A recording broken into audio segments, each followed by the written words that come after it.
الحمد لله رب العالمين الصلاة والسلام على أشرف الأنبياء والمرسلين نبينا ومولانا محمد صلى الله عليه وعلى آله وأصحابه أجمعين.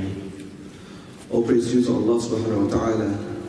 With the grace of Allah subhanahu wa ta'ala, again alhamdulillah, as we have continuously strived throughout the week on good a'mal, good deeds, Allah subhanahu wa ta'ala has gathered us here today in the masjid. Alhamdulillah. For today is the day of the Eid. Today is a day of celebration. In a gathering where a jama'ah comes, a congregation comes to remember Allah subhanahu wa ta'ala, the angels will come and gather. There are angels around the world just searching for the good doers. They're searching for the good doers and searching for congregation where the name of Allah subhanahu wa ta'ala is mentioned, that they can place it in their books and mention our names by Allah subhanahu wa ta'ala. And says, brother so-and-so, he has come to the masjid, he has come and sat and listened to your remembrance, Ya Allah reward him, accept him, forgive him. So alhamdulillah, all praise due to Allah subhanahu wa ta'ala for allowing us to come into such a noble gathering. Allah subhanahu wa ta'ala in the Quran al-Majid says, أعوذ بالله من الشيطان الرجيم قد أفلح من زكاها وقد خاب من دساها. Sadaqallahu alayhi. Allah subhanahu wa ta'ala says that verily he who has purified it has succeeded, and he who has tarnished it has failed. Allah subhanahu wa ta'ala speaks about our soul. Allah subhanahu wa ta'ala speaks about this one item that we have, which is the true self. Our true self is our soul. What we see, what you see of me and I see of you, that is not us. Subhanallah, all the different colors and nationalities and height and build and gender, subhanallah, that's not us. What is us is inside. What is us inside is inside. So Allah subhanahu wa ta'ala gives us an admonishment, a word of warning, a word of encouragement to purify our souls. And do not allow that our souls be tarnished. Do not allow our soul to be lost. Subhanallah. The Prophet ﷺ says this in a different way. أكمل المؤمنين إيمانا أحسنهم خلقا. The most perfect of believers in terms of his iman is the one with the most noble characteristic. And the Prophet ﷺ has told us that he is not sent here except to perfect our characteristic, to perfect our akhlaq. And this is what we have to be striving for, the perfection of our akhlaq. You know, we see, alhamdulillah, the gym is just across the road from here, or not even across the way, just right next door to the gym. So mashallah, we see nice, built-looking brothers come through here every day, every salah. There's mashallah, at least a congregation of them will, you know, they shake your hand and they want to just let you know that just came from the gym. And you hold on to their hand, you have to now compete. That's their normal grip. Subhanallah. So physically they're beautiful. You will say, mashallah, this brother, you know, his physique is strong, masculine. And he's been working on it. You can see, subhanallah, definitely not by sitting in front of the TV all day at home, you know, eating, sleeping. No, he's put a lot of effort into it, mashallah. And look at how he turns out today. Built, strong, right? Confident, subhanallah. This is a physical beauty. This is a physical aspect. This is the physical aspect, the physical beauty. But we are not only created to have a physical appearance. Allah subhanahu wa ta'ala has created us within an inner. You know, there's a particular ratio scale where you can actually go onto it and place your face on it. Go on the internet, you take a picture of your best selfie, and you put your face on there, and it will measure your beauty. Subhanallah. Who's ready for that? Who wants to know how beautiful they are? So you can measure your beauty. Why? Because they have calculations of ratio. the definition, as people know what beauty is, and I'm speaking about, the general people, what our worldly eyes see as beautiful, there is a particular calculation to it. The distance between the eyes, how it's positioned in the face, the ratio of where the nose sits on the face, the depth of the eye, and so forth and so forth and so forth, that, subhanAllah, beauty can be measured. And Allah subhanahu wa ta'ala, He has created us with a soul, with a ruh. And this ruh possesses the characteristic. And so, how many times have we actually thought, well, if I comb my hair this way, or if I part it in the middle, which way do I look more handsome? If I start working on my chest and neglect my legs, or just work on my legs or neglect my abs, would I look like a pear or look like an apple? So this is all the terminology that we know. People who's concerned with weight, subhanAllah. But how many times have we said, how is my willingness to give? How many times have I come into the masjid and thought, you know what? Today I just want to greet. I want to see if I can greet everyone. Every day I'm just going to greet, and it's a sincere greeting, a greeting that will bring a smile upon the other brother's face. Allahu Akbar. How many times have we thought, we want to go and I'm doing it tough this month, man. All the bills just came and came and came, and am I able to give in charity? Is it possible for me to give in charity? Let me physically, sometimes we say, okay, there's a call for donation, so and so and so. And nowadays, subhanAllah, it's not a paper wallet, everything is card, right? So when you swipe your card here, transfer the account there, it's a lot easier to give, subhanAllah, which is good, alhamdulillah. But try and pull that money out, right? Pull that $100 out, make it all 20s, and you start feeling that $20, right? And actually give it away. You will give, actually, there'll be more of a heaviness to your heart to give, because giving is difficult. And that's why to attain taqwa is a part of it. الَّذِينَ مِمَّا رَزَقْنَاهُمْ يُنْفِقُونَ.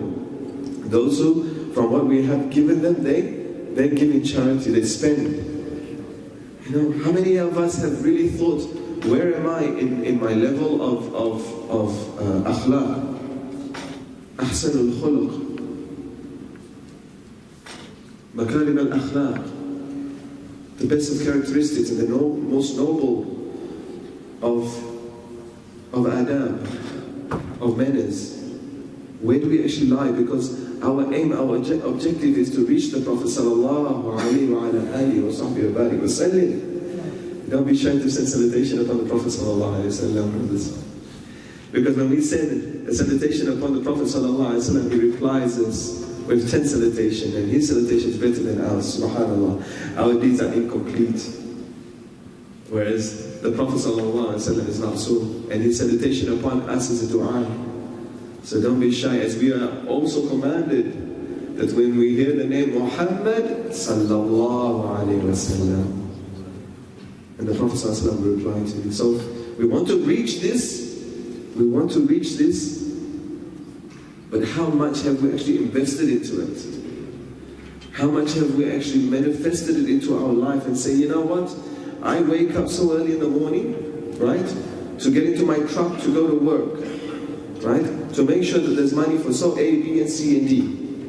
And I make sure that I buy organic eggs, and also gluten-free so-and-so, and top-grade milk, and this, so I have a healthy lifestyle. Alhamdulillah. Well, alhamdulillah. But have we put that same concern into our akhirah? Because Allah, when we align our inside, when we align our akhlaq, when we align our ruh, right, to reach the most noble characteristic of the Prophet ﷺ, then everything Allah SWT will make it easy.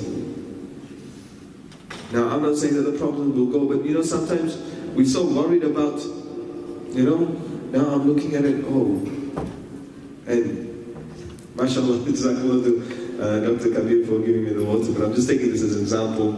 We're worried about the seal is broken here. Did someone take a sip out of it? Now it becomes a problem to you.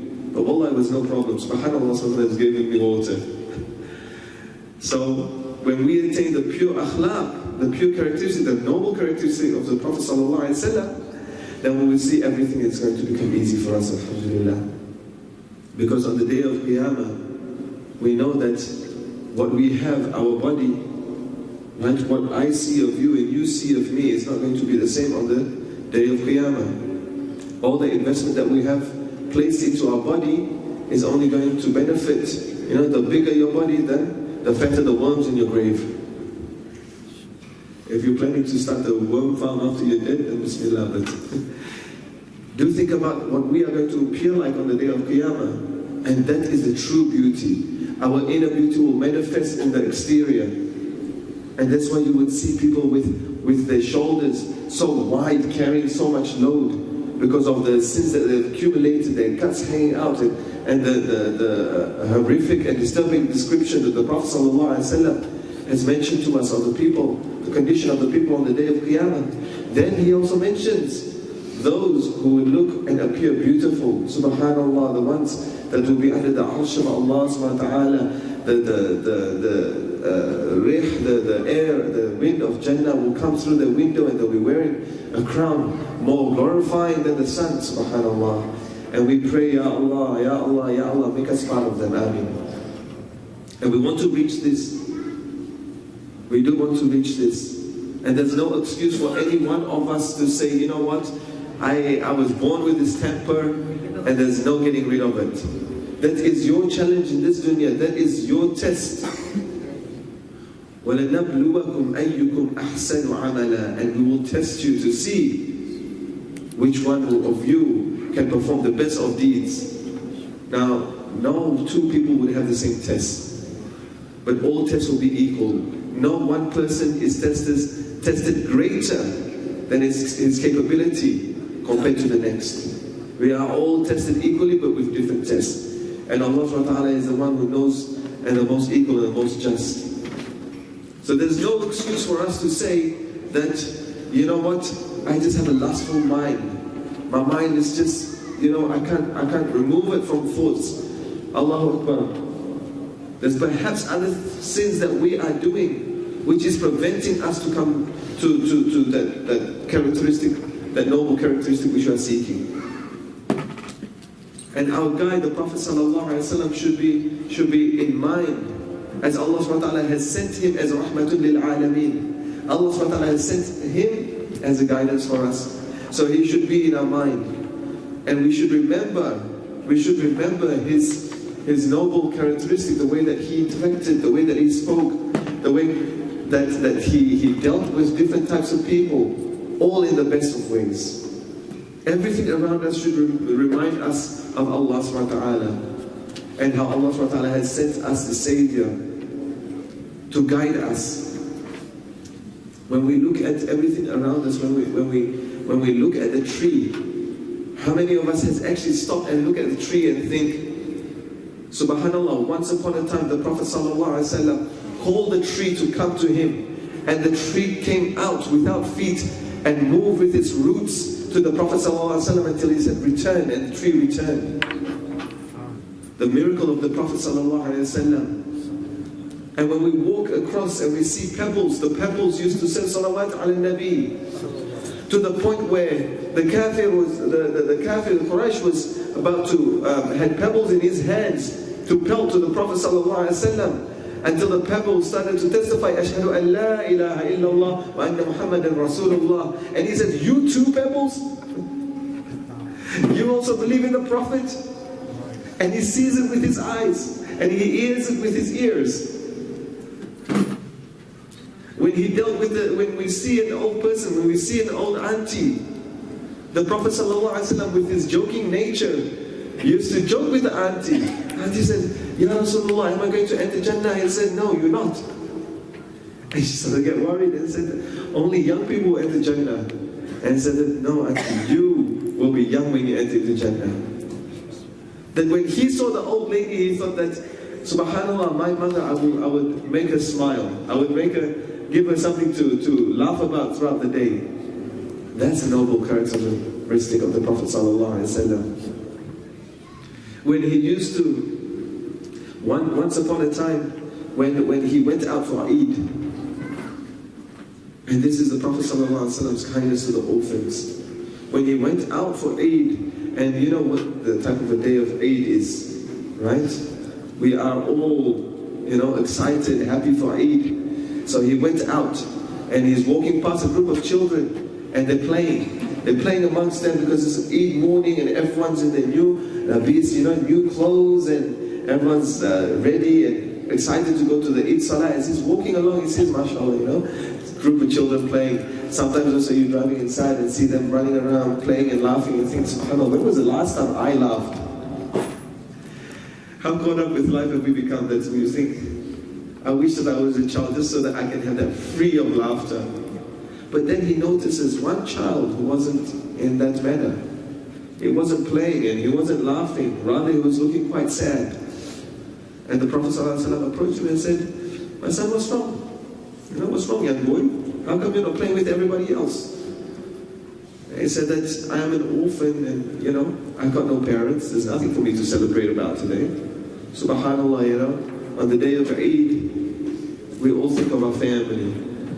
Some of us are so busy on the day of Eid. Some of us are so busy on the day of Eid because there's so many people inviting, that you have to actually say, no, Jazakallah, I'm sorry, I already committed to so and so, I can't come to your house. But then there's some of us who Eid can become quite a depressing moment because, as you know, reverts when they come into Islam, right? The brothers who first come into Islam, they don't have that support. Their family isn't Muslim, and they're under certain conditions like this, that after Salatul Eid, that's not much for them. When you go when we go to our mothers and our father's house, subhanAllah, just seeing our mother and father on the day of Eid is a rahmah for us. How often do we think about our brothers and sisters who enters into Islam? May the mahabbah build between us, may the love come between us, that we begin to support one another, truly with the true characteristic, the true concern, the true love, as how the Prophet ﷺ had for this young orphan. So the orphan said, there's nothing for me on Eid. I want to play, I see them playing, but they're playing because they're joyful. They're going to go back to their parents, right? Who am I going to go back to? I'm an orphan. So the Prophet ﷺ took his hand and he walked back home. And he walked back home and he said to Fatima, the daughter, right, which at the time was already grown up, right, and already had Hassan and Hussein. He said to her that take some clothes for this, in the Hassan and Hussein's clothes, one which is fitting for him, and give him new clothes, right? Because all of us want to look beautiful on Eid. All of us want to look beautiful and handsome on Eid, right? So give him that. So it uplifted the spirit of the child that had nothing. Then on top of that, he took the child and he put it on his blessed shoulders, sallallahu alayhi wasallam. The shoulders of the Prophet ﷺ, which nothing should be above him. But he elevates this young boy. Can you imagine the Prophet of Allah, where when he walks down, everyone turns their head to see the Prophet of Allah. The Prophet of Allah, even the close companions, out of shame, out of shyness, out of haya, would minimize the gaze upon his face, just not to make him feel awkward. Because he was so beautiful, sallallahu alayhi wasallam. So he places this orphan on his shoulders and walks down the street, walks into the masjid until the minbar. And he ascends the minbar, and he says that me and orphans in Jannah are like this. We are close to Jannah. The thought that he had for this young orphan, what would we have done in that particular situation? Now, mashallah, we hear the stories of the Prophet ﷺ and the noble characteristic, but where do we begin? Alhamdulillah, brothers already and sisters already have that concern for what they do.